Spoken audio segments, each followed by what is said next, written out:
민주당이 너무 헌재 재판관들을 겁박한 거예요. 겁박하는 바람에 야 이러다가는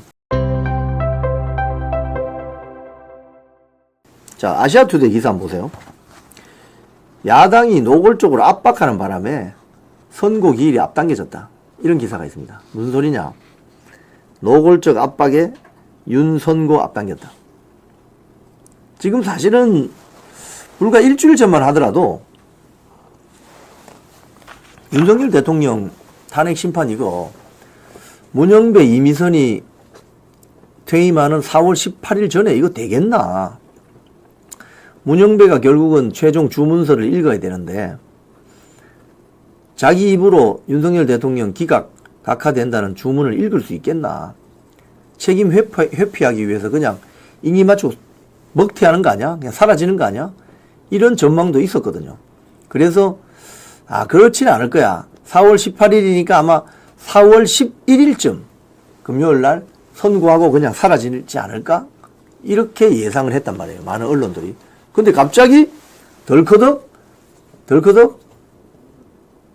어제 헌재에서 발표해버렸죠. 오늘이 재보궐선거 투표 날이니까. 저는 사실 오늘 오후쯤 헌재가 발표하지 않을까 그런 생각을 했거든요. 근데 어제 덜커덕 해버린 거예요. 그 이유가 뭐냐? 이겁니다. 아시아투데이 기사. 노골적으로 민주당이 헌법재판관 여기 보면은 제일 밑에 보면 강신업 변호사의 해설이 있는데 민주당이 헌재재판관 8명의 이름까지 거론하면서 헌재를 위협하고 나섰고 한덕수 권한대행과 최상목 제일 밑에 있습니다. 최상목 경제부총리에 대한 재탄핵과 국무위원 전원을 탄핵하겠다고 막합파식으로 나오자 헌재가 이를 위협으로 받아들이고 대통령 선고일을 서두른 것이다. 이거죠, 이거. 그러니까 민주당이 너무 헌재 재판관들을 겁박한 거예요. 겁박하는 바람에 야 이러다가는 헌재가 그냥 역사의 뒤안길로 공중분해되겠다. 이러다가 빨리 선고하자. 이러다가는 우리 헌재의 존재 자체가 그냥 날아가게 생겼다. 정치권의 이 바람 때문에 안 된다. 우리가 중심을 가지고 빨리 선고하자. 그래서 4월 4일 선고 나왔다. 이 소리입니다. 그러니까 지금 마은혁 임명 그리고 헌재 재판관들 인신공격 뭐 이런 것들이 믹싱이 되면서 헌재 재판관 구성원들 사이에 뭐 그게 좌파든 우파든 간에 구성원들 사이에 야 이거 더 이상 더 놓쳤다가는 큰일 나겠다. 선고하자. 이런 결론이 난 게 아닌가. 이런 분석이죠. 자, 그런데 지금 이제 민주당하고 국민의힘하고 반응이 아주 판이하게 다릅니다. 지금 민주당 반응부터 먼저 볼게요. 이 박홍근이가 헌재 5대3 기각 각하시 불복하자. 그랬더니 국민의힘이 무슨 소리냐 지금 유혈사태 선동하냐 이렇게 나왔습니다. 이 박홍근이라는 자는 민주당 원내대표까지 한 사람입니다. 저 까만 양복 입은 사람. 민주당 원내대표까지 한 사람이 기각이나 각하 나오면 불복하자고 완전히 엉망으로 만들어버리자 이 소리죠. 뭐라고 했느냐? 윤석열 대통령 탄핵 심판 결과가 달라진다면 불복해야 한다고 주장했어요. 그리고 헌재가 불완전한 정족수로 내란숙의 윤석열 탄핵을 만회하나 5대3으로 기각 또는 각하한다면 이를 어떻게 수용하겠나? 여기에 말에 어폐가 있어요. 불완전한 정족수 절대 아닙니다, 여러분.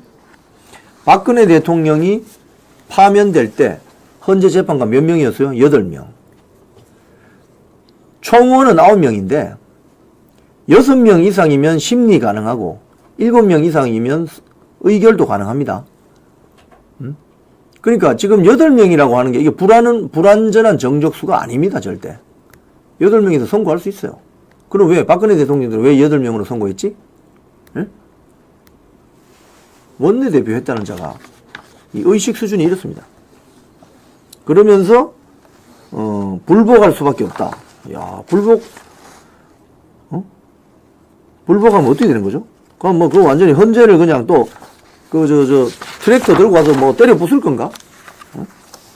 의회 정치한다는 사람들 의식 수준이 이렇습니다, 지금. 박용진, 문화일보. 박용진, 윤 탄핵 기각 시 제2의 4.19 혁명 있을 것. SBS 라디오 김태현 정치소에 나와서 대한민국 국민은 국가의 중심이 흔들리면 4.19 혁명, 5.18 민주화운동, 60 민주항쟁, 그리고 박근혜 퇴진 때처럼 늘 나서서 최종적으로 정리해줬다. 헌재가 그 역할을 하지 않으면 국민이 나설 수밖에 없다고 본다. 제가 개인적으로 박용진 국회의원을 상당히 관심 있게 보는 입장인데 이 발언을 보고 그냥 관심이 싹 사라졌어요. 왜냐? 민주당 내부에 지금 이 친명계 아니잖아요. 박용진은 이번에 공천도 못 받았습니다. 근데 이 젊은 정치인인데 저보다 한 살이 어린가 뭐 그럴 거예요. 이 젊은 정치인인데 소위 말해서 4.19 혁명을 책으로만 공부해서 적었습니다. 4.19 혁명이 왜 일어났습니까, 여러분? 3.15 부정선거. 그거 아닙니까? 3.15 부정선거가 나와서 어떻게 됐느냐? 거의 10중 8구 국민들이 다 광장으로 쫓아나왔습니다. 그래서 4.19 혁명이 일어난 거예요. 헌법 전문에도 실리고 4.19 정신. 근데 지금은 윤석열 대통령 지지하는 사람이 몇 프로입니까? 거의 50% 왔다 갔다 안 합니까? 실제로는 더 많다는 소리 있죠. 그러니까 국민들의 3분의 2가 되지 않습니다. 무슨 소리냐? 국회에서 대통령 탄핵 소추하려면 3분의 2인 국회의원 300명의 3분의 2인 200명 이상의 표가 필요하잖아요. 그런데 국민들은 그러면 국민들이 대통령을 탄핵해야 된다, 몰아내야 된다고 하면 한 3분의 2가 필요해요. 3분의 2 이상이 최소한. 근데 지금 윤석열 대통령 지지율이 50% 왔다 갔다 하잖아요. 그럼 안 된다는 소리죠. 그러니까 박용진 의원이 지금 약간 현실과 이상 사이에서 괴리 현상이 있어요. 제가 봤을 때는. 이건 바람직스러운 발언이 아니다. 이렇게 보는 거죠. 자, 여론전도 많이 벌어지고 있습니다. 중앙일보 보면은 4월 4일은 4대4. 국힘당에는 이렇게 주장하고, 민주당은 8대 0이다. 파면이 정이다. 뭐 이렇게 서로 막 주장을 하고 있습니다. 한번 4월 4일 결과를 한번 보죠. 자, 이런 가운데 윤석열 대통령이 선거를 앞두고 책을 냈습니다. 새로운 대한민국. 그 책 표지를 한번 보여주실래요? 새로운 대한민국. 87 체제를 넘어. 이 책은 이제 공동 저자들이 있는데, 국회의원들은 김기현, 나경원, 변호사는 도태우, 백지원, 교수는 복거일, 심평 변호사, 심규진 교수, 윤상현 의원, 이인호 교수, 전한길 강사, 조정훈 의원, 그리고 윤석열 대통령입니다. 이 책의 내용은 4월 10일부터 예매가 가능합니다. 구입 예매 가능한데, 40년 전 세운 87 체제는 점차 낡은 체제로 바뀌어 갔고, 진보 귀족은 기득권 세력화되어서 부패의 구린내를 풍겼다.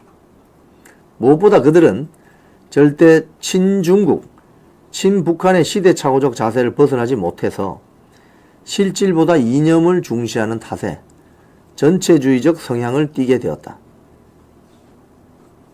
뭐 이런 이야기를 합니다.